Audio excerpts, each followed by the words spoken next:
Welcome, Michael North, to Ordinary Visionaries. Michael, we don't know each other really well, but we've met a few times over the years. I haven't Sure. seen you in a long time. And then you said, I'd like to do an interview, and I found out what you did, and I thought, this is fascinating. So tell us, how are you an ordinary visionary? I'm an ordinary visionary because I try to help people learn how to channel. I think there isn't a person alive today who can't do it, and use that energy, that process to help teach people how to connect to each other better. Okay. So the first question that obviously pops up is, what the heck is channeling? Not everybody, people have heard about it. Sure. We'll talk about it in the context of other channelers, perhaps. But what is channeling? There's really two flavors of it. One is empathic work, which is the ability to sense what's going on with other people. I think essentially everybody on the planet is empathic in some way. You can just sense the vibrations of other people, whether they're happy or sad. And then there's a subset of that, of people who get information that's handed to them. It could be auditory, it could be visual, it could be sense feeling, it could be colors, whatever that Sinfonia stuff is, where you can see colors and stuff. That's kind of a form of channeling work. I see people's illnesses and refer them to medical help if I see something that's going wrong that their medical help hasn't detected yet. I get information on past lives, but typically the difference between a channeler and an empath is the fact that you can just get discrete information that helps people. So how were you introduced to this? How did you learn it? How did you, how long have you been doing this? Since I was very small. Really? But I first recognized that I was getting something when I was in middle school. My mother had it. She could spontaneously pick horses at horse races and sort of random stuff like that. That slot machine's going to go off. Husband, go put money in that slot machine and it would pay off. Things like that. Yeah, but it was chaotic. It was imprecise.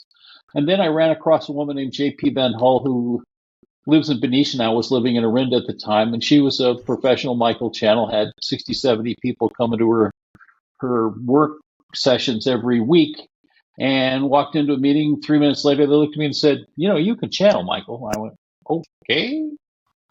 And that was 1986. And I was still working for the phone company at that time, so I did it kind of ad hoc here and there. But when they let me go in the early 2000s, I decided I would do it full time, and I've been a full-time channel since 2004, I think. So 20 years now. Wow. So you mentioned Michael and the Michael teaching, and years Sure. ago, it was a book called Messages from Michael, or what was it? Yep. Quite an interesting book. And tell us about Michael. Who is Michael? What is Michael about?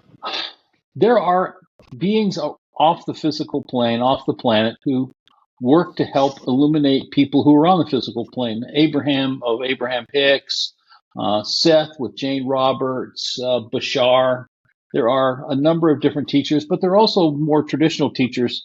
Mary Magdalene, Abraham. There's a number of other more traditional sources who are here to provide guidance, if asked for, to help people navigate choices that they have to make. Michael's job is there are 1,050 people who lived at one time through a whole series of lifetimes on the planet. And their job is to help people understand our uniqueness and how that uniqueness can now, and their work now is, through me at least, is how that uniqueness can be leveraged to make connections so that we get the collective through the connective. We all want to go to a collective environment, not an isolated environment. Isolation and shame are the two biggest challenges for human beings, I think, and they think. But it's how do we do the connective work to build a more collective experience as opposed to making everybody feel so isolated. I mean, we're all well identified. The internet and psychology and stuff has made it very easy for you to say, Robert, you have these qualities, and your wife has those qualities. But how do those qualities work together is the work that needs to be done. Okay, so let's back up a little bit. Some people, obviously a lot of people, don't understand channeling, think it's bogus. Mm-hmm. et cetera, et cetera. So I'm not here to have a challenging conversation with you. But No, I'm no, it's okay. interested in understanding it. Um, and so what you're saying with the Michael channel is not just one person is channeling these entities, but several people have been able to I have connect with taught them. 50-ish people how to do it. I know of at least 50 more people that know how to channel that particular energy. So how does that start? How do what was your first experience of going, okay, I'm connecting? And what's your experience of channeling when you're channeling? Are you conscious and aware? Are you in a trance or what's it like? I don't do like a Nostradamus kind of thing. It's Yeah. so sometimes I can recall later what is said. Sometimes I have I can sort of back up and the information can flow through me and I'm aware of what's being said. Sometimes stuff comes out and I have no clue what it was that I said. That's why I record everything so people can say, remember when you told me? Like, no. So it varies as to what my personality it does in terms of engagement. If they're talking about somebody, might ask me. I have a guy who was Johannes Kepler in a previous lifetime, so he's very interested in orbital mechanics kind of stuff of planetary bodies. So my personality is like really interested in that. But other people might ask me about it, what their cat's going through, and I just the information just flows right through. My first experience with it was Wow. I went to a large group meeting and a person pulled me aside and said, you know, all that imagery you get when you're looking at people? And I went, yeah. They go, that's how channeling starts. That when you ask a question like, what is going on with that person? I encourage people to go to the mall or go to a shopping center of some kind and just grocery stores and just watch people go by and go, what's going on with them? And most people tend to get some sort of information about what they think is going on with that person. And that's the beginning of learning how to channel, is being open to receive information that you eventually recognize isn't you. Wow. So tell me some of your first experiences of channeling with individuals or helping them, or got a story or two or three? Yeah. Um, um, I had a friend come to me who said, my dad has kidney cancer. What is that? What is going on with that? And I said, well, they don't see where it is. It's going, I got a holographic image of they showed me a picture of her father. And they got a holographic image of his kidney, and they went, it's actually further up the urethra tract than where they're looking. So have them go look up further and I just saw it as sort of a red line going up, and they went, okay, we'll have them do an MRI of that. And they sort of insisted on that. And the doctors came back the next day and said, the weirdest thing, we didn't think it was there, but it was there. There was a blockage there. So they went in and operated on it and got the cancer out, and the person lived. So I was Wow. working with a hairdresser here where I live near Roseville, California, and she had a tightening of the muscles around her calf. And it was about that wide around. It looked like she had worn the tops of her socks too tight.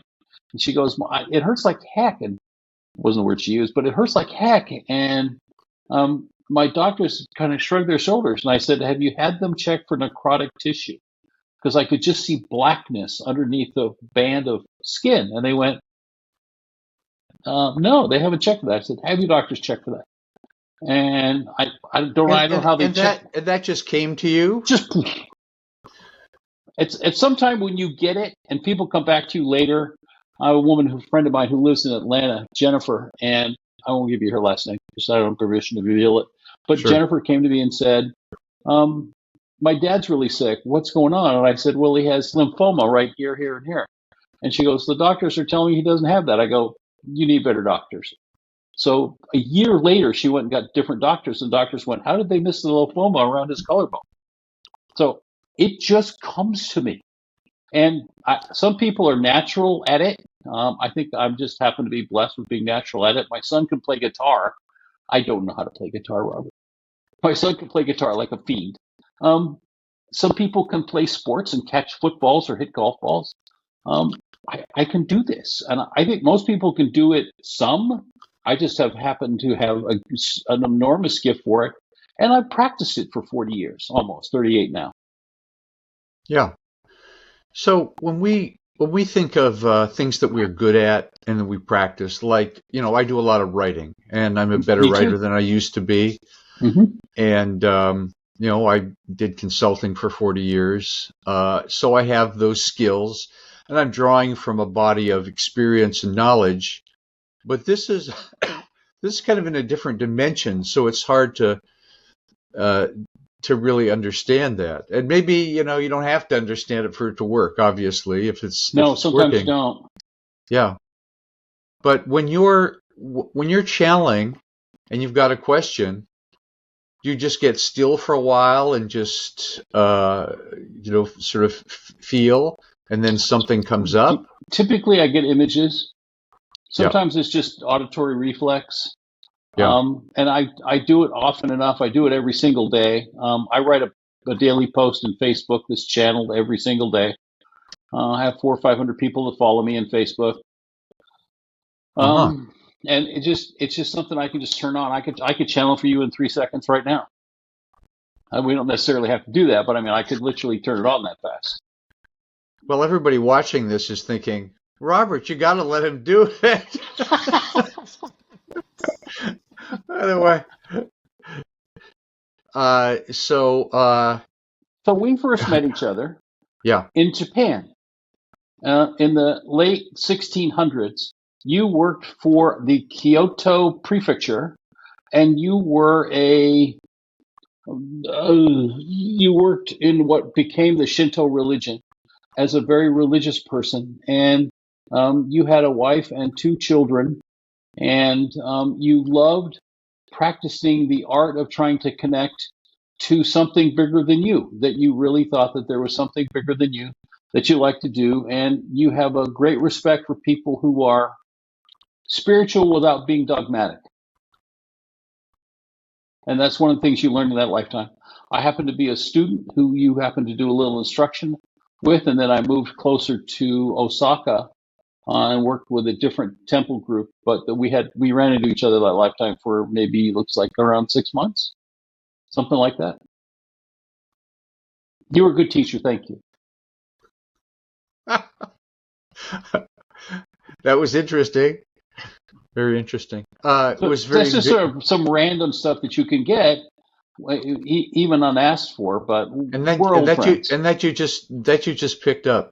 Yeah, So how do we just how do you how, some people can just make up stories, sure. How do you? It's called the and validation test. It's in yeah. the book that you read by Chelsea Quinn Yarborough. And Messages from Michael, More Messages from Michael. There's what's called the validation test, which is if you receive a piece of information and it resonates with you, then it's probably valid. And it's incumbent upon the person that receives it to go, is this applicable to me, or does this just sound like puffery? Yeah.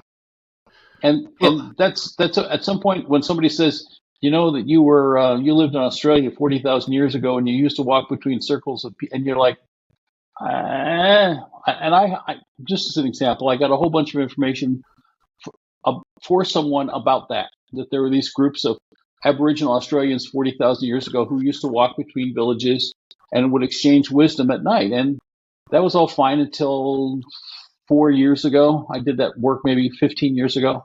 And about 4 years ago, NASA came out with a satellite image that showed the paths in the ground between the villages where I had seen the pictures of. I'd been sent the pictures 11 years earlier than that, and the images of that. And it was, in central Australia, there were these circles where people used to live, and then there were these paths where people used to connect. And that, what I was told at the time, was that's where the tradition of walkabouts came from, where you would walk between these two villages to consider the nature of being alive. So wow. sometimes you can get direct scientific correlation, like I get necrotic tissue in your leg, go talk to the doctor, and the doctor comes back and says, thank God somebody told you to look for necrotic tissue. We didn't see it. There it is. They operated on it, took the tissue out, and she lived. She didn't lose her leg. So sometimes you get the validation. Sometimes you have to take it a little bit on faith. Sometimes if it doesn't resonate, then it's not useful. And I Yeah. apologize. It's not science, but even science changes. We didn't know about speed of light until 100 years ago. So Has it only been that long? Yeah, I Seriously? mean, Einstein talked, well, maybe it's 110 years, but that's what Einstein talked about Yeah. initially. But we didn't have a speed rate for it until much later than Einstein. We didn't understand black holes until 35, 40 years ago. So science changes all the time. And Yeah. I get the information I get. If it's useful to you, then, God Yeah. bless. Well, the amount of stuff that we know compared to what can be known is infinite, obviously. Yeah, So there's a lot of things that are kind of miraculous, and we just don't know how they work. exactly. There's Yeah. such a thing as quantum entanglement. Everything's connected to everything. My guys have a theory about how that all started and how that all works, which I won't bore people with here, but everything's connected to everything. Yeah. The butterfly effect is the modern myth of that. You step on a butterfly, you really change the path of things. Science now has enough measurements to know that quantum entanglement's a real thing, that Yeah. warps in space-time are a real thing. Okay. Well, everything is connected in some way or another. Everything's connected to everything is one of what we're my saying. theories, yeah. I'm interested. I just ask what pops into my mind. I watched the Democratic convention last night, and I've been a political watcher for a long time. Me too. What's your vibrational sense? I don't know if that's a good question of what's Sure. happening in politics right now, because it feels like some big stuff is happening. Yeah. There's a shift. Yeah. So it's whether it happens in 2024 or 2028. What my guides have said is that there's a 65% chance that Kamala will win the election. It'll be very close. There'll be lots of disruption between election day and swearing in day. There's some really challenging I could have told you that. Coming forward. That there's astrological definitions for that. There's spiritual definitions from that. Whoever is going to be president isn't president until they're sworn in. It is not over the day after election day. It's going to be disputed heavily. But she has a better than average chance of defeating Trump, but that doesn't mean that she will, because one of the things that my guides talked about a long time ago in the 80s was parallel universe theory, that there are multiple ways that the universe can show up at the same time. And even Hawking's last paper, Stephen Hawking, the physicist's last paper, was on the mathematics of how parallel universes work. So there are going to be universes where she wins and universes where he wins and universes where it gets confusing. And we'll see how it turns out. But the big shift is a movement towards connective and people learning how to be more aligned as opposed to being more discrete and isolated. And politics always follows individual work. And so politicians tend to be late in the herd rather than at the front of the herd, typically. I mean, FDR might be an exception, Teddy Roosevelt an exception, Lincoln an exception, but most politicians follow the herd, chase the herd. And so the herd is going towards we need to be more connective. I mean, look, we're talking on video, Robert. 35 years ago, this would have been science fiction for us to be able to do this. And now we don't think about it any differently. 10 years ago would have been science fiction, for God's sake. 10 years ago, it was very difficult to do, yeah. Yeah. Now, thanks to Zoom and other technologies, we can now do this, and it's a phone call. It's easy as texting. Yeah. So that connectiveness that technology provides us, that the internet provides us, that other things that exist provide us, to give us real-time interactivity, eventually forces us to recognize that everyone's valid. That would be a message from my guys above. Everyone's valid. Everyone's experiences that they've had are valid. People make the best decisions they know how to make, and they have consequences from those decisions. And if we learn how to listen to those experiences, we can create empathy with each other, and that starts the connective process. That starts the alignment process. That is going to happen eventually. It's only how long do we want to delay it and cause us more suffering than we need to. Well, in all processes, there's tipping points. You get to 51%. You get a boat that gets filled with a certain amount of water, and it sinks. 100 monkey syndrome, yeah. or a certain amount of power for a rocket ship to take off. If it's just under that, crashes to the ground, et cetera, et cetera.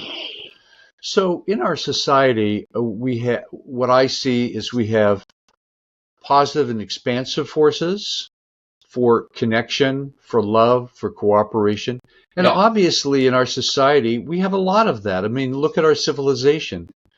We built up a lot of things. We invented a lot of things. Mm-hmm. And on the other hand, through greed, to a large extent, and selfishness, we have destroyed a lot of things, polluted a lot of things, i.e. global warming.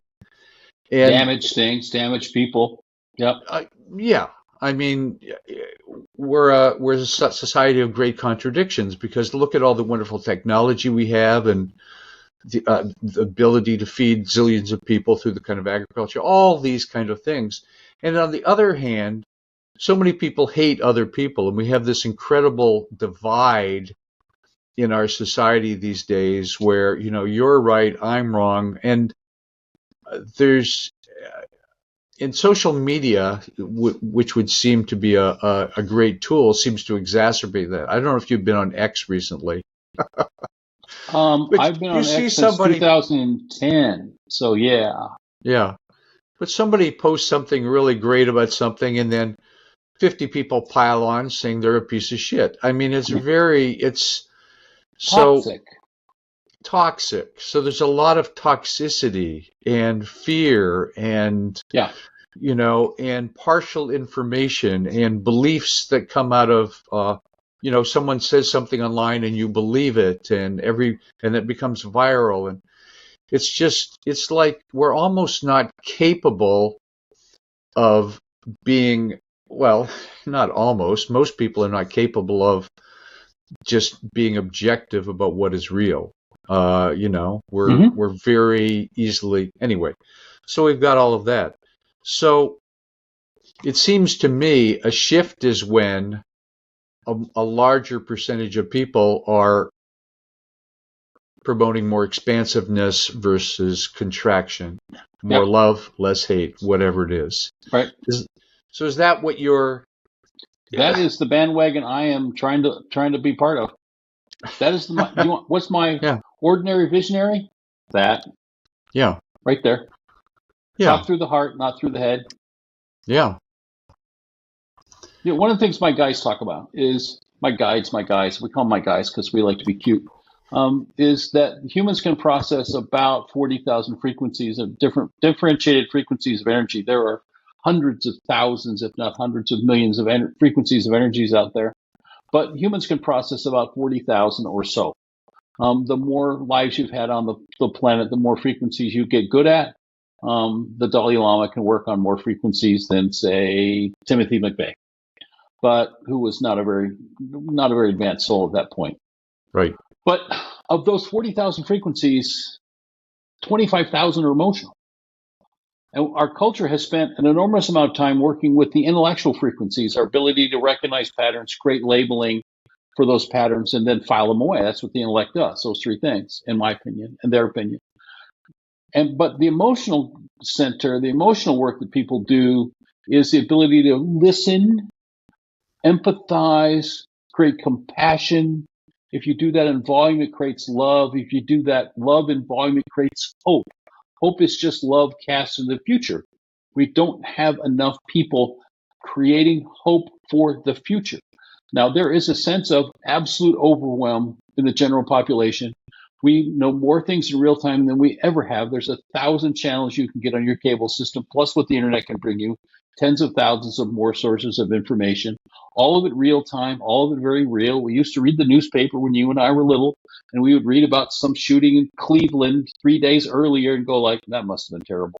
Now we get to see the people get shot in real time, or we can see video of it later. We can see soldiers blown up on battlefields or civilians destroyed in real time. It's not photographic one image, it's real time. You can sense the vibration of that.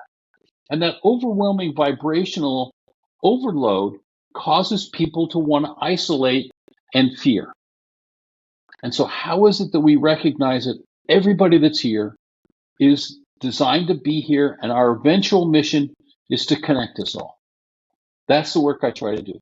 Our eventual mission is to try to connect us all together and recognize that every single person here has a set of valid experiences. They made the choices they made. And I need to respect that they'll continue to try to make choices and try to improve themselves, even though I may disagree with some of them about how they're going about it. I can protect myself from that. But I have to have some honor for them, or they will have no honor for me. That's the conversations I like to try to hold. That's what I write about in Facebook. That's what I talk to my clients about, and they talk about. I have clients who are artists in Detroit, or teachers in Ohio, or physicians in Texas, or psychologists in Berkeley. I have people doing all different. Not I do. I help them. They help others do the work that they do in whatever profession it is, because it doesn't matter what it is you do to transform people. That's all a profession is. You're a consultant. That's how you transform people. Other Yep. people do it through medical work or through entertainment. Two of the people I work with are singers. And talk about heartfelt work. Holy smokes. Sing a really good Patsy Cline song, or it's a Ella Fitzgerald song. Bam, that's going to smack people in the heart. So when they recognize that their gift is to help people transform that way, and they pick the music, or they pick the medium, or they pick the information if they're in medical, or they pick the perspective if they're in psychological, or whatever it is, to help people transform and connect, that's the kind of work I try to facilitate. And I want to help other people learn how to facilitate in their communities, because the whole planet eventually has to get it. Our country's an archetype for this. We have so much media, so much exposure to it, that it highlights it. But it's a global problem. It exists. I have friends in France and England. These problems exist there too, even though we may perceive they're further along. Scandinavia, that doesn't mean that there aren't shootings in Scandinavia, but it's a global human problem. Yeah. But we will eventually figure it out. We just have to. Well, it may take us several hundred years, I think. Yeah, because I'm an optimist, and yet it's a big issue. Yeah, and the thing is that we're as you say, we're bombarded every day through media. Yeah, and it seems to me it would probably be smart to limit our consumption of some of this stuff. But it's so addictive. It is. I've been by design. I used to consult. By whose I did design? Business consulting to those social media companies myself. By design. But yes, of course. Yeah, not grand design, but by the company's design. Of course, they want to make it addictive. Engagement theory, right? Engagement theory. How do we get people engaged? Yeah. So I pretty much stay off social media, but I watch a lot of YouTube, and which is not social media. Okay, good. Well, it is a social media. It depends. If you do comments, you start doing comments, but it's it's like having 50 TV sets in your house. It's 10 million channels of information. Yeah, exactly. And I find myself reading less and watching more videos. And so there's something about you excite your some parts of your mind, and that part of the mind gets agitated with when someone says this. Just imagine we had no TV, no radio. We just had our family. But with our family, people were writing books about stuff like this before there was any technology. I mean, sure. Drama and murder and Shakespeare was a while back. Yeah, it was over 400 years ago. So all these human emotions and strivings for good or for bad have been around for a long time. So yes, sir. We've exacerbated it and dumbed it down a lot. Mm-hmm. So diluted it. Diluted the essence of it. Yeah. So things are very superficial. People don't think very deeply. You don't have, because of the overwhelm and the amount of things you want to watch for, because of the exposure you feel to risk, you don't have time to dive deep because I've got to check my X. I've got to check my ring. Oh, my ring shows me that a car went by. Oh, wait a minute. There's something on my text. Oh, it's just my son. He can wait. You're diluted across all these platforms because of the risk awareness that you have bought into that is present that may not be. So do you recommend to people how to regulate their digital diet? Is that an issue? It seems to be an issue. Sure, and particularly for younger people. Yeah. Particularly for people under the age of 15. Digital overwhelm is an issue. Some people are better at managing it than others. My wife is not a person who consumes a lot of digital information at all. She would rather play games on her phone or Wordle or whatever, and then she has two or three conversations a day. I can manage more information because of the nature of how I'm built. I'm in 20 conversations a day, probably, maybe more. Really? Yeah. And some of those are texting or writing? Texting, writing, tweeting, Instagram work. I'm on 3 or 4 social media platforms all day long. Really? I'm online 12 hours a day. Really? Yeah. And I enjoy that because I have friends in Ohio and Chicago and Dallas and London and Paris and all over the place. Ukraine. I have friends in Ukraine that I talk to sometimes. But that's very different because you're having conversations with people you know. It's very different than going on X and yelling at strangers and telling them their horse's ass because they like Trump. Things like that. That's not very helpful. But there are people on X that I do have conversations with. And we may debate the wisdom of J.D. Vance and this or Nancy Pelosi and that. But it's still, I'm interested in Barbara or Allison or Stephen or whoever it happens to be that I connect with on X.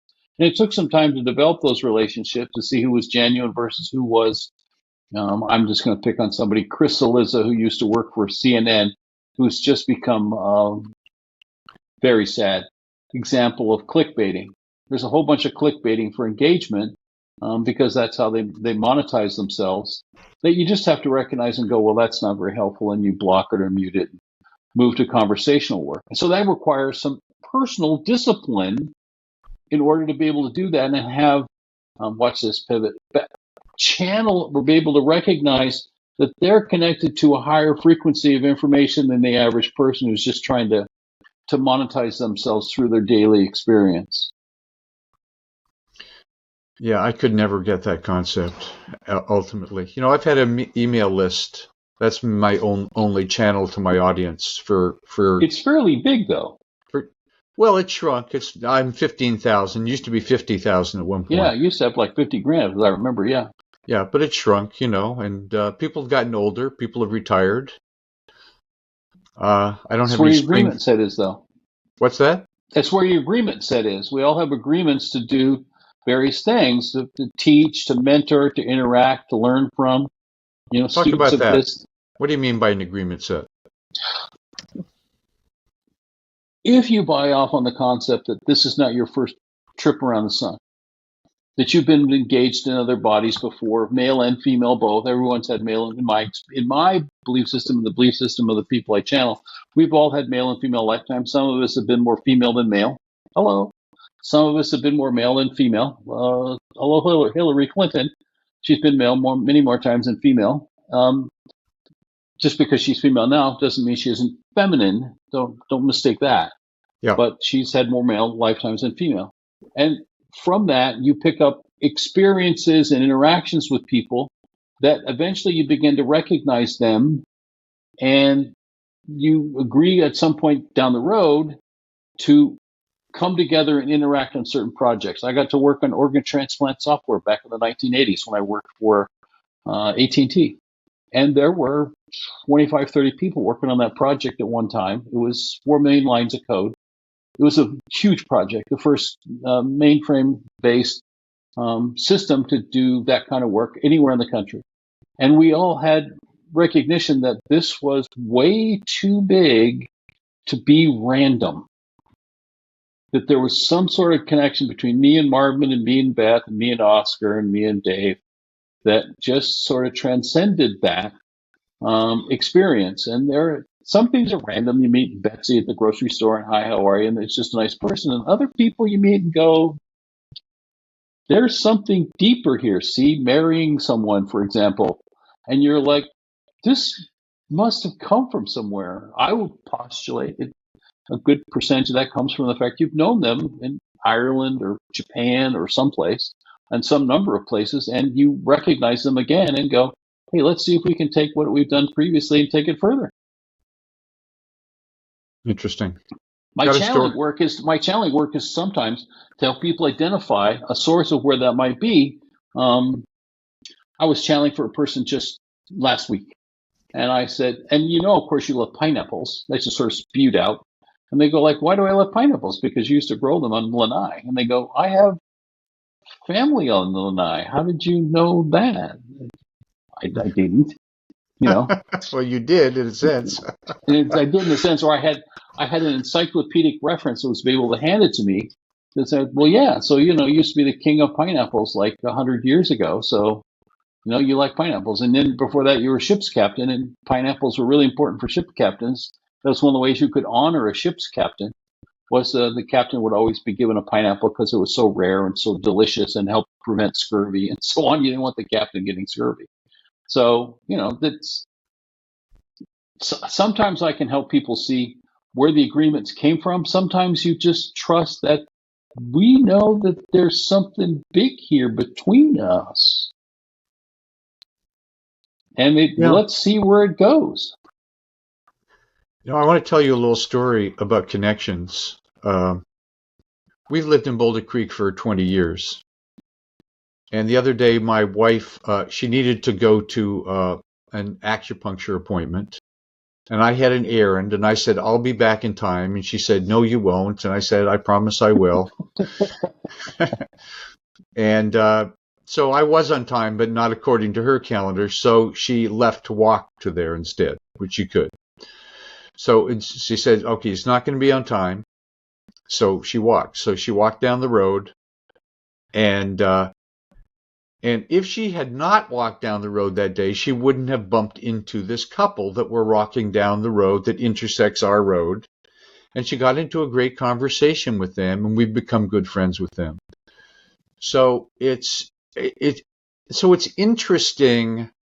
I walk around the small town of Boulder Creek every day with my dogs. Mm-hmm. And I meet people, and I won't get into all the stories, but I meet people and I talk to people. And I was in my office here for so many years and never met anybody anywhere. Cloistered monk named Robert Middleton. Yes, right. So thank God for my dogs that got me out there. And you never know, and I met a friend walking my dogs. Who was one of the few people that also shares an interest in music and jazz, and we became good friends. That's right, you're a jazz person, yeah. Yeah. And so there's so many potential connections. We can only connect with a certain amount, obviously. You only have so much bandwidth and time and stuff like that. 24 hours, yada, yada, yeah. Yeah, but it's interesting that I said, if I had been on time that day, 5 minutes early, we wouldn't have met those people. And now they're opening a new world for us of food and cooking, dancing, games, really interesting things. Steve, what if she followed her higher information source and said, he's going to be late. You know what? The hell with it. I'm just going to go strike out on my own.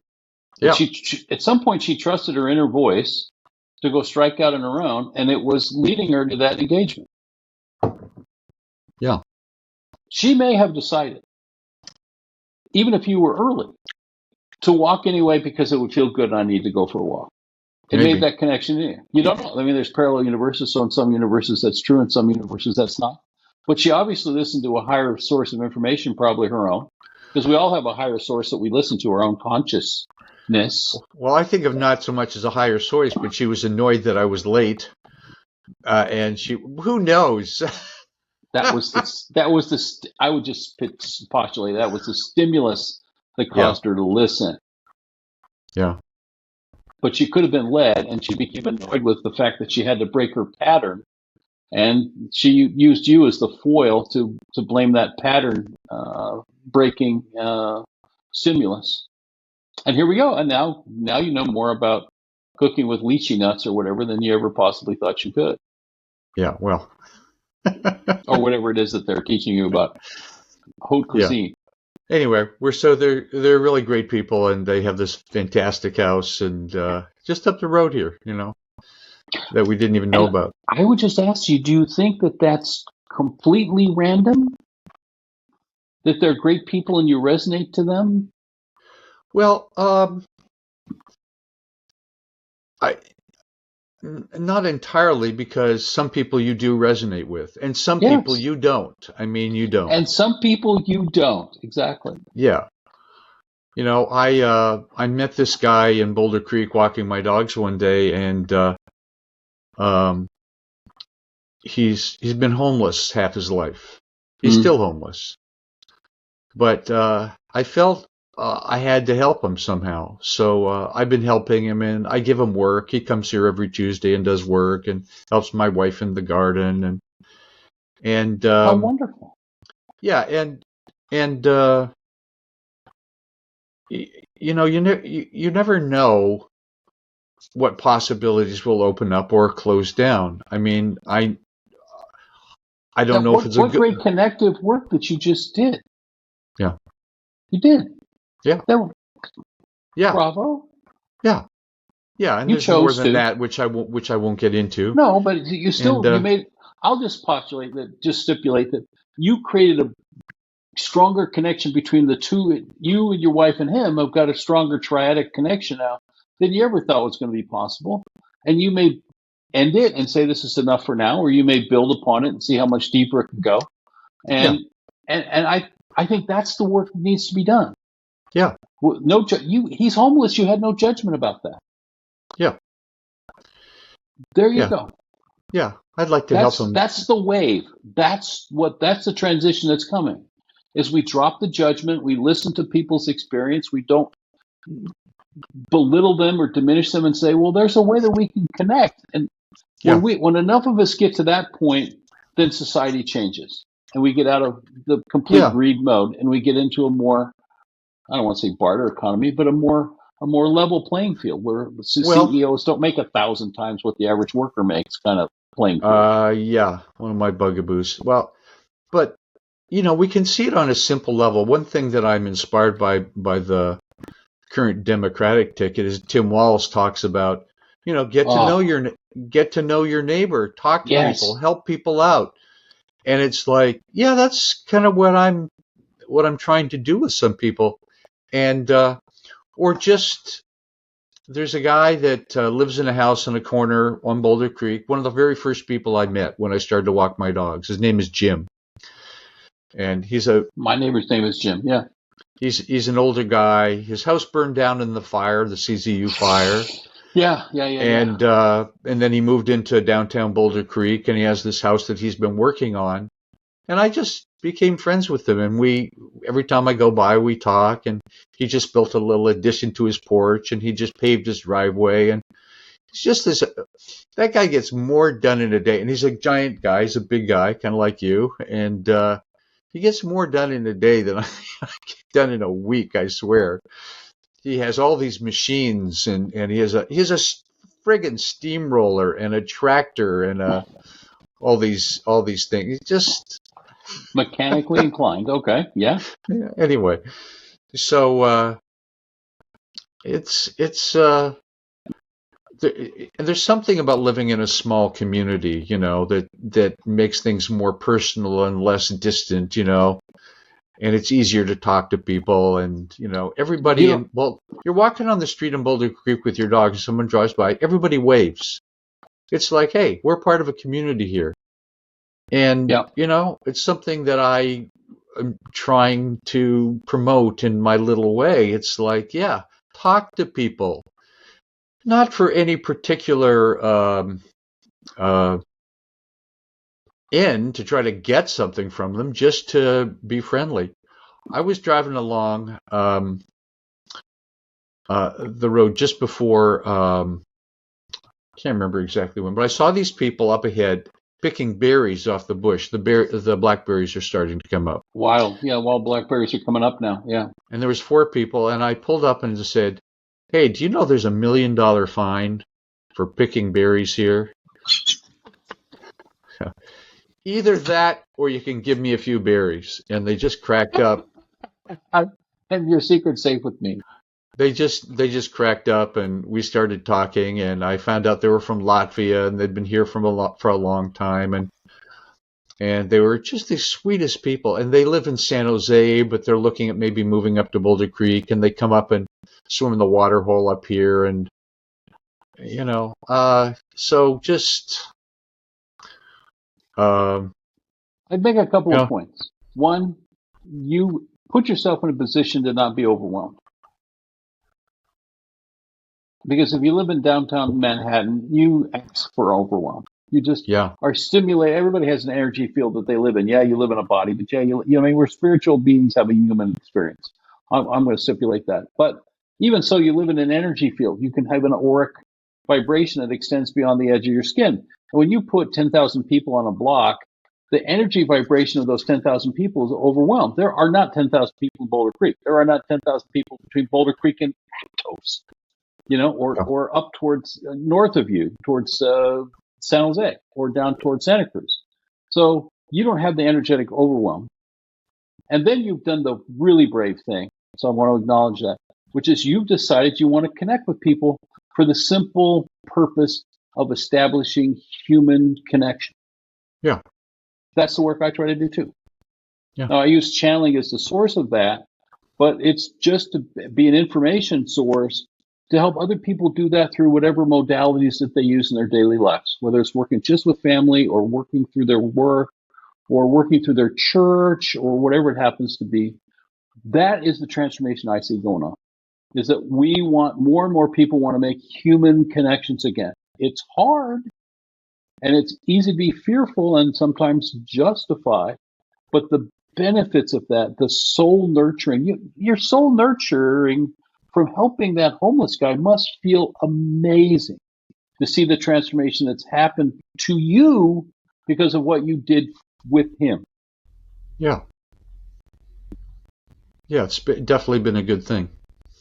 The physician healed himself. I met this guy through a men's group, which ultimately didn't continue. But in that men's group, he said, I started talking to homeless people. And he said, you should too. And since I'm walking my dogs around where homeless people live in Boulder Creek, one day I went up to a guy in a van and said, hey, I just wanted to say hi. I noticed you're here in this van. And I got to know him, and I won't tell you the whole story, but, and then a few months later, before Thanksgiving, we're thinking, what are we going to do for Thanksgiving? And the only thing I could think was to put on a Thanksgiving dinner for the homeless people in that area. Wow. And I put a few flyers together. 45 people showed up. I cooked a couple turkeys. People brought stuff. I put something on Nextdoor. And, nice. I mean, things like that are not exactly hard to do. Mm-hmm. Finding little things to do that you could connect with people. And we live in these, we live in a small world of our family often, and we a close bunch of friends, and it's sort of like, this is what's safe to us. And I think the safe world can really expand. I mean, there's people all over the place that want to make a difference. They want people to have better jobs, be treated well at work, be paid well, all of that economic stuff that Democrats talk about. But just getting along with people, having conversations with people. Now, this guy that I met and got to know quite well, his name is Steve. He is all in on Trump. And one day we had a really big argument, and he started yelling, and I said, hey, here's the deal. Let's not talk about politics anymore. Let's just not. It's not going to work. You have your perspective. I have mine. But He's the funnest guy to spend time with because he has such a great sense of humor. He's always cracking jokes about everything. He loves my dogs. They adore him. More than me, I tell you, they sit on his lap and look up at Animals him. And, know. Animals know. yeah, they really love him. Well, also, look, if you give an animal a treat, they love you as well. So sometimes it's kind of simple, Sometimes animals are wary of people, though. Oh, it's true. Animals have uninhibited senses of being able to channel information about people. They can see things that other humans are blocked from. Yeah. Yeah, Yep. for sure. For sure. So some people they bark at immediately and some people they don't. But my one little dog is so friendly, comes up on the sidewalk and says hello to everybody. She's so sweet. Everybody loves her. She looks like a I fuzzy had a little corgi lamb. that was like that. There was no human alive that Buddy didn't like. Right. He got a lot of treats that way, though. Yeah. Oh, he was one of those things that was so cute. You'd be like, oh, does anybody have a cookie for this cute little thing? He milked that really well. Right. So the point I was making about this is that when we have points of conflict, there's something in us that wants to be right. Mm-hmm. But there's another part of us that I think is much more useful that wants to be cooperative and friendly and, and work things out and help each other. And it seems so simple, almost too simple, but, the Gospels, Jesus talked about, love thy neighbor, help the Good Samaritan, all those things. When I went to Sunday school, learned those basic lessons more than all this esoteric Every mumbo civilization jumbo. has a golden rule theory. Yeah. Every civilization has one.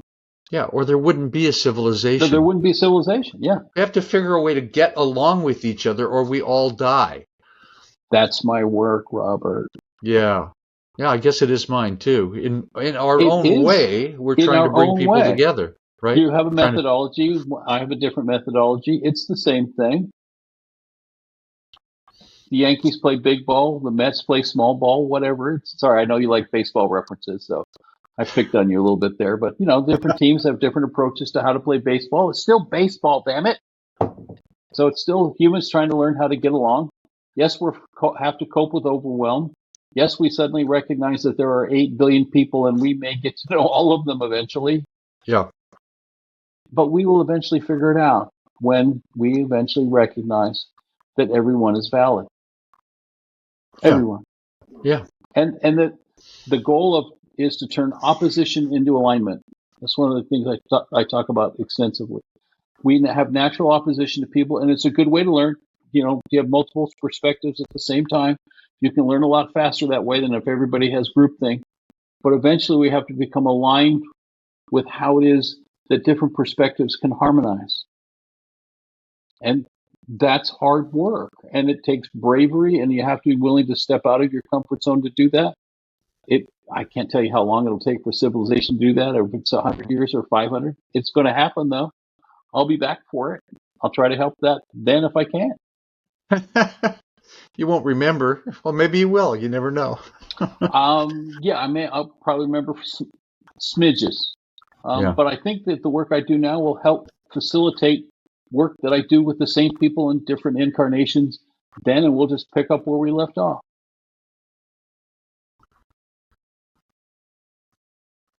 What can I say about that? I have no idea, but it sounds fine to me.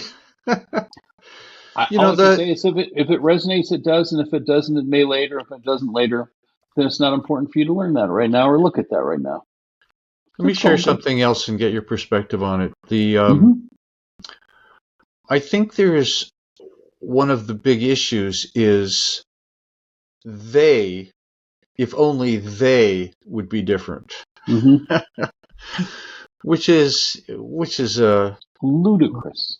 It's ludicrous. It's a losing proposition. So, and that's also on social media. It's like we want to find people to fight with and be right about, as opposed to what can I do right now in my life today to some degree that that's connecting. The most important person to connect with in my life is my wife.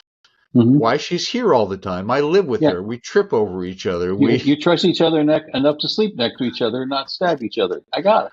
Yeah, exactly. And I won't get into all the stuff about my relationship, which has been, I've had challenging romantic relationships, shall we say. Very challenging. So it's always a challenge to me. It's like, okay, how do I connect with that person in a way that's more kind and more loving, as opposed to, if only you did this, if only you did that, Why aren't you like me? Yes. Why? Yeah, because after all, I'm right. I'm right. From inside my skin, it seems my way is the right way, Yep. And it's hard because we see the other as somehow wrong. Yeah. We see Donald Trump or Biden or whoever it is, depending on the political party, or whoever, or Elon Musk, or homeless people, or immigrants. That's a big one. Hello. And they speak Spanish. Some of them. Yes. Oh, do they? Exactly. We've had a lot of workers that have worked for us here that are Hispanic. Best manual laborers that I've ever met. They're fantastic at they were brought up like that. They're honest, they're hardworking, they're great people, they're family oriented. And yet we have this demagogue that turns them into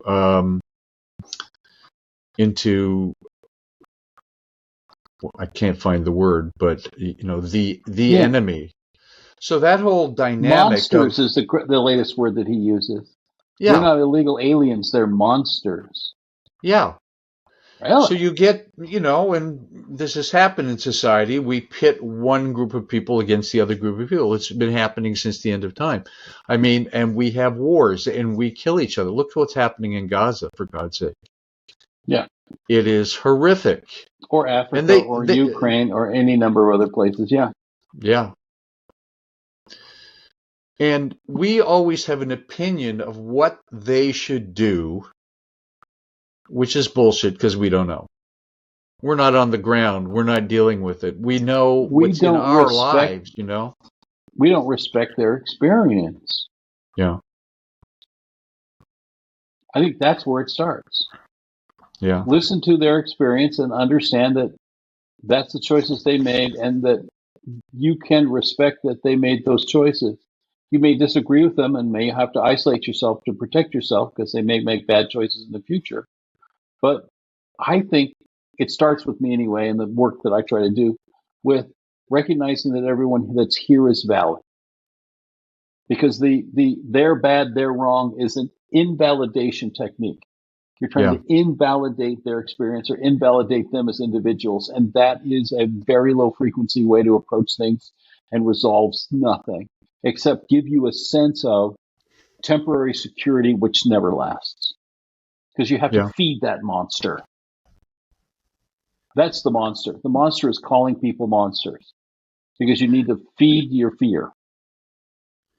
Yeah, and that can come down to just like, this person does something differently than me. Why do they do that? That annoys me. They shouldn't do it that way, as opposed to, well, they found out their own way to do it.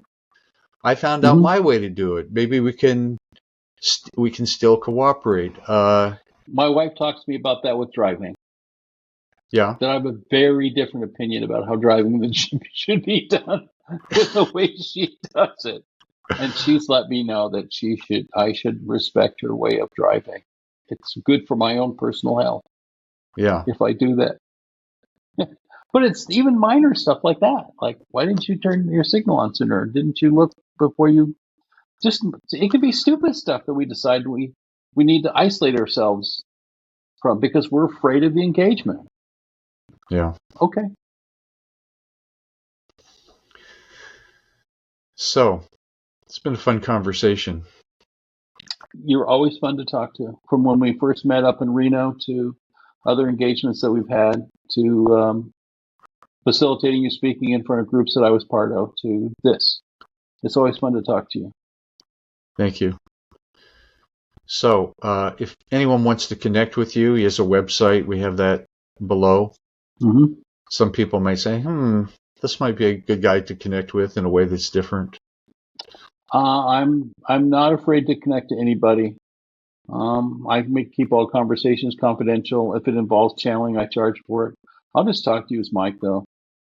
I'm Yeah. just so curious about all the different ways that people manifest, and trying to help people recognize that their own validity. Because sometimes the "you're not valid" is "I'm not valid, therefore you can't be valid either." And so let's work with self-help as well as helping other people. One feeds the other. Thank That's you my very work much. anyway. Yes. You're welcome, sir. Thank you for the opportunity.